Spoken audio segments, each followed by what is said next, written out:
মুহুর্মুহু পুলিশের sound grenade, জলকামান আর দফায় দফায় লাঠিচার্জ, ছত্রভঙ্গ আন্দোলনকারীরা, ফের ধাওয়া পাল্টা ধাওয়া, আহত হয়েছেন বেশ কয়েকজন।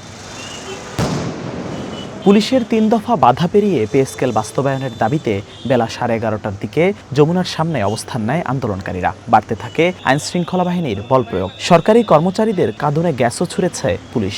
পরে আন্দোলনকারীদের একটি অংশ হোটেল ইন্টারকন্টিনেন্টালের মোড়ের দিকে সরে এলেও অপর অংশ অব্যাহত রাখে অবস্থান, যাদের অনেককেই আটক করে আইনশৃঙ্খলা বাহিনী। আমরা 15 বছর আগে পে স্কেল পেয়েছিলাম, আজকে 11 বছর যাবত কোনো পে স্কেল পাই না।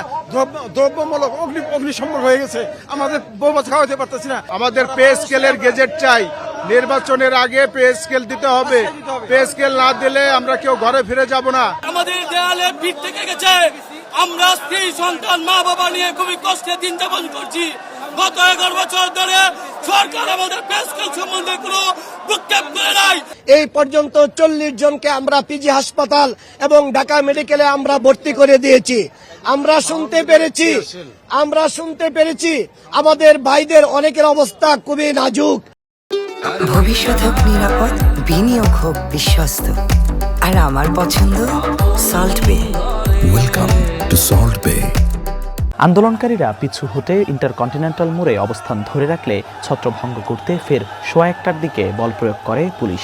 কয়েক দফায় সাউন্ড গ্রেনেড ছোড়ার পর নিয়ন্ত্রণে আসে পরিস্থিতি। শাহবাগ থেকে ফার্মগেট মূল সড়কে স্বাভাবিক হয় যান চলাচল। আন্দোলনের যৌক্তিকতা নিয়ে মন্তব্য করতে না চাইলেও পুলিশের অতিরিক্ত বল প্রয়োগ প্রশ্নে যমুনা এলাকায় সভা সমাবেশ নিষিদ্ধের কথা মনে করিয়ে দেন ডিএমপি কমিশনার। জানান, বাধ্য হয়েই বল প্রয়োগ করেছে পুলিশ। এই এলাকায় জনসমাবেশ বা যে কোনো জমায়েত নিষিদ্ধ।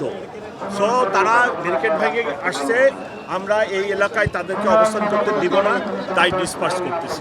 দুপুরের পরে প্রধান উপদেষ্টার বাসভবন যমুনার চারপাশে সকল প্রবেশ পথে ব্যারিকেড সহ কঠোর নিরাপত্তার চাদরে ঢেকেছে আইনশৃঙ্খলা বাহিনী। অবস্থান নিয়েছে 6 প্লাটুন বিজিবি সহ পুলিশ ও র্যাব সদস্যরা। জিহাদুল ইসলাম, ওয়ান নিউজ, ঢাকা।